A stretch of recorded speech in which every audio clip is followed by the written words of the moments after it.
N S Bosaraj Kalyana Karnataka ಕಂಡ ಶ್ರೇಷ್ಠ ನಾಯಕ ಮೊಹಮ್ಮದ್ ಶಾಲಂ.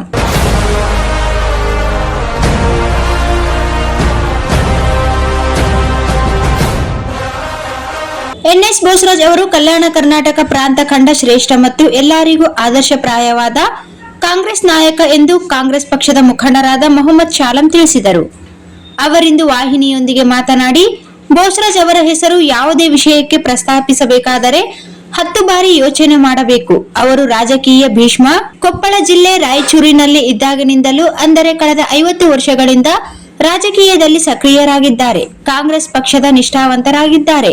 ಸಾಮಾಜಿಕ ನ್ಯಾಯದ ಹರಿಕಾರರು. ಅವರು ಕೊಪ್ಪಳ ಮತ್ತು ರಾಯಚೂರಿನಲ್ಲಿ ಸಾಕಷ್ಟು ನಾಯಕರನ್ನು ಬೆಳೆಸಿದ್ದಾರೆ. ಅಧಿಕಾರಕ್ಕೆ ಒತ್ತು ಕೊಡದೆ ಅಭಿವೃದ್ಧಿಗೆ ಒತ್ತು ನೀಡಿ ಕೆಲಸ ಮಾಡಿದ್ದಾರೆ.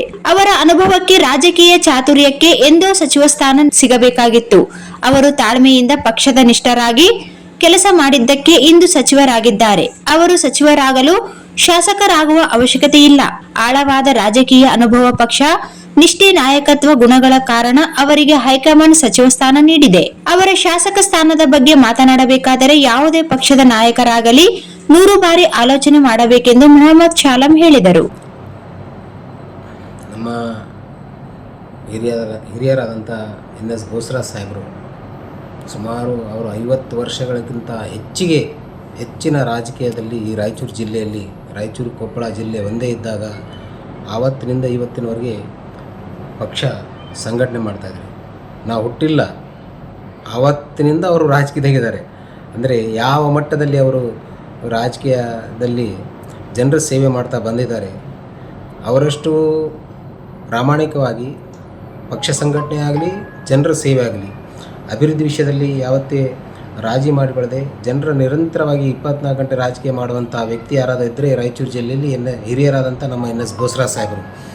ಅವರು ನನಗೆ ಕೇಳಿದರೆ ಯಾವತ್ತೂ ಸಚಿವರಾಗಬೇಕಾಗಿತ್ತು. ಅವರು ಮಾನವಿಯಲ್ಲಿ ಶಾಸಕರಾದಂಥ ಸಂದರ್ಭದಲ್ಲಿ ಸಚಿವರಾಗಬೇಕಾಗಿತ್ತು. ಭಾಳ ತಡವಾಯಿತು ಅವರು ಸಚಿವರಾಗಲಿಕ್ಕೆ.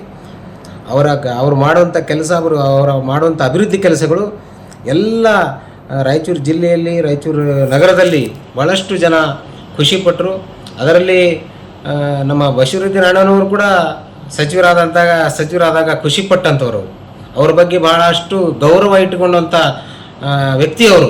ನನ್ನ ಬಗ್ಗೆ ಭಾಳಷ್ಟು ಕಡೆ ತಾವು ನೋಡಿದಿರಿ. ಬೋಸರಾಜ್ ಸಾಹೇಬ್ ಬಗ್ಗೆ ಭಾಳಷ್ಟು ಗೌರವದಿಂದ ಮತ್ತು ಭಾಳಷ್ಟು ಅಭಿಮಾನದಿಂದ ಮಾತಾಡ್ತಂಥವ್ರು ಬಶೀರುದ್ದೀನ್ ಅಣ್ಣವರು. ಇವತ್ತು ಯಾಕೋ ಏನೋ ಒಂಥರ ಮಾತಾಡ್ತಾ ಇದ್ದಾರೆ. ಅದು ಅವರಿಗೆ ನಾನು ಅವರ ಒಂದು ಹಿರಿತನಕ್ಕೆ ಅವರು ಸೀನಿಯರ್ ಇದ್ದಾರೆ. ಎನ್ಎಸ್ ಬೋಸರಾಜ್ ಸಾಹೇಬ್ರ ಬಗ್ಗೆ ಮಾತಾಡೋ ಕಲ್ಕ ಅವರು ಬಹಳ ಒಂದು ಬಶೀರುದ್ದೀನ್ ಅವರು ಸಹ ಬೋಸರಾಜ್ ಅವರು ಸಚಿವರಾಗಿದ್ದಾಗ ಬಹಳಷ್ಟು ಸಂಭ್ರಮಿಸಿದರು, ಸಿಹಿ ಹಂಚಿ ಸಂತಸಪಟ್ಟರು. ಈ ದಿನ ಯಾಕೋ ಅವರು ಹುಸಿ ಮುನಿಸಿನಲ್ಲಿದ್ದಾರೆ. ಮೋಡ ಕವಿದ ವಾತಾವರಣ ಎಷ್ಟು ದಿನ ಇರಲು ಸಾಧ್ಯ ಎಂದು ನಗುತ್ತಾ ಪ್ರಶ್ನಿಸಿದ ಅವರು, ರಾಜಕೀಯ ಯುದ್ಧದ ವಾತಾವರಣ ಇಷ್ಟರಲ್ಲೇ ವಿರಾಮ ಪಡೆಯುತ್ತದೆ ಎಂದು ಭರವಸೆ ವ್ಯಕ್ತಪಡಿಸಿದರು. ಯೋಚನೆ ಮಾಡಿ ಮಾತಾಡಿದ್ರೆ ಒಳ್ಳೇದಿರ್ತದೆ ಅವ್ರಿಗೂ. ಯಾಕಂದರೆ ಅವ್ರ ಬಗ್ಗೆ ಭಾಳಷ್ಟು ನಮಗೆ ನಮ್ಮ ಮುಂದೆನೇ ಭಾಳಷ್ಟು ಅವರ ಬೋಸರಾಜ್ ಸಾಹೇಬ್ರ ಬಗ್ಗೆ ಅತ್ಯಂತ ಗೌರವದಿಂದ ಭಾಳ ಅವರ ಬಗ್ಗೆ ಗುಣಗಾನ ಮಾಡುವಂಥ ವ್ಯಕ್ತಿ ಅವರು ಬಶೀರುದ್ದೀನ್ ಅಣ್ಣನವರು. ಬೋಸರಾಜ್ ಸಾಹೇಬ್ರ ಅವ್ರ ಬಗ್ಗೆ ಮಾತಾಡೋದು ನಾವು ಈಗ ಕೇಳಿದ್ರೆ ನಮ್ಗೆ ಒಂಥರ ಆಶ್ಚರ್ಯ ಆಗ್ತದೆ. ಅವರು ಸಚಿವರಾದಾಗ ಅವರು ಭಾಳಷ್ಟು ಖುಷಿಪಟ್ಟವರು. ಇವತ್ತು ಯಾಕೆ ಆ ರೀತಿ ಮಾತಾಡ್ತಾರೆ ನನಗೇನು ಅರ್ಥ ಆಗ್ತಾ ಇಲ್ಲ ಇದು.